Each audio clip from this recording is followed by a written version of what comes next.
बिहार और बिहारी शब्द किसी से अपरिचित नहीं है। भारत में लोग कभी मजाक में तो कभी ताना मारने के लिए इस शब्द का प्रयोग करते हैं, पर आज उन लोगों को सबक लेने की जरूरत है जो बिहारी शब्द को गाली के तौर पर प्रयोग करते हैं और बिहार के लोगों के साथ दुर्व्यवहार करते हैं। खास तौर से महाराष्ट्र की तथाकथित राजनीतिक पार्टियों को जो इस पवित्र भूमि और संस्कृति को अपमानित करते हैं। वो जिस भूमि का अपमान कर रहे हैं वो मां सीता की जन्मभूमि है, गौतम बुद्ध की तपोभूमि है।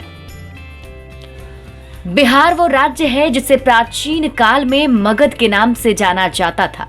बिहार का इतिहास उतना ही पुराना है जितना भारत का। यहाँ मौर्य, गुप्त और मुगलों ने राज किया।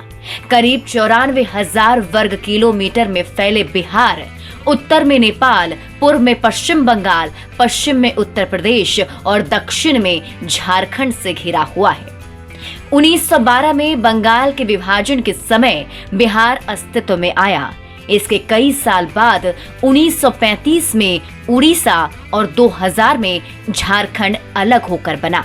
बिहार वो राज्य है जो भारत के इतिहास में साहित्यिक, ऐतिहासिक, धार्मिक सभी स्तर पर महत्वपूर्ण भूमिका अदा करता है।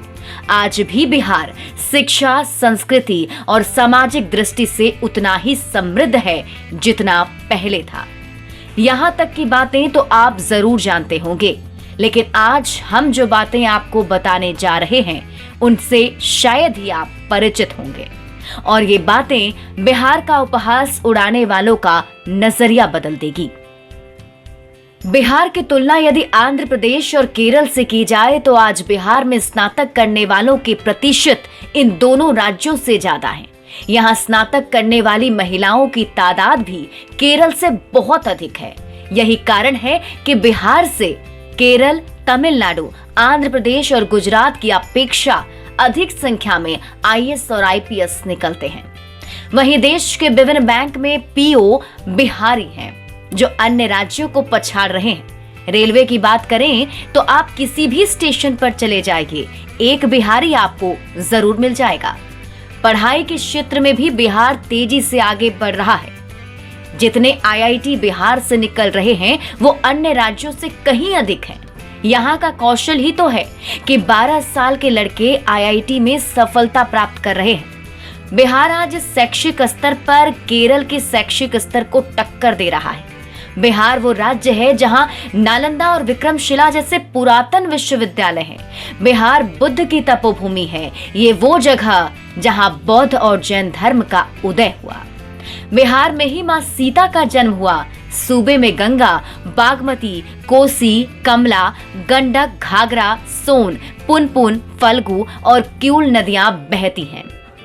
बिहार में भाषाओं की भरमार है। अंगिका, भोजपुरी, मगही, मैथिली और वज्जिका जैसी भाषाएं बोली जाती हैं। अंग्रेजी, हिंदी और मैथिली यहाँ की राज्य भाषा है। 33% से ज्यादा की आबादी मैथिली भाषियों की है। 16 जिले मिथिलांचल में आते हैं। यहाँ की चित्रकला देश के साथ साथ विदेशों में विख्यात है। बिहार के कोचिंग सेंटर सुपर 30 को अमेरिका की टाइम मैगजीन ने सर्वश्रेष्ठ संस्थानों की सूची में शामिल किया है। बिहार की विकास दर 10% से अधिक है, जो ये साबित करती है कि बिहार देश में तेजी से विकास करने वाले राज्यों में पहला है। बिहार सरकार ने पिछले कुछ वर्षों में नक्सली हिंसा पर काबू पाया। नक्सली हिंसा में मरने वाले लोगों की तादाद आंध्र प्रदेश से कम है। वहीं कृषि क्षेत्र में भी बिहार दूसरे राज्यों को कड़ी टक्कर दे रहा है। बिहार की उत्पादन क्षमता पंजाब से भी ज्यादा है। बहरहाल आप देखते रहें बिहार इन शॉर्ट्स। हम ऐसी ही कुछ दिलचस्प कहानियां लेकर आते रहेंगे। अगर आपने अभी तक हमारे चैनल को सब्सक्राइब नहीं किया है तो सब्सक्राइब कर दीजिए।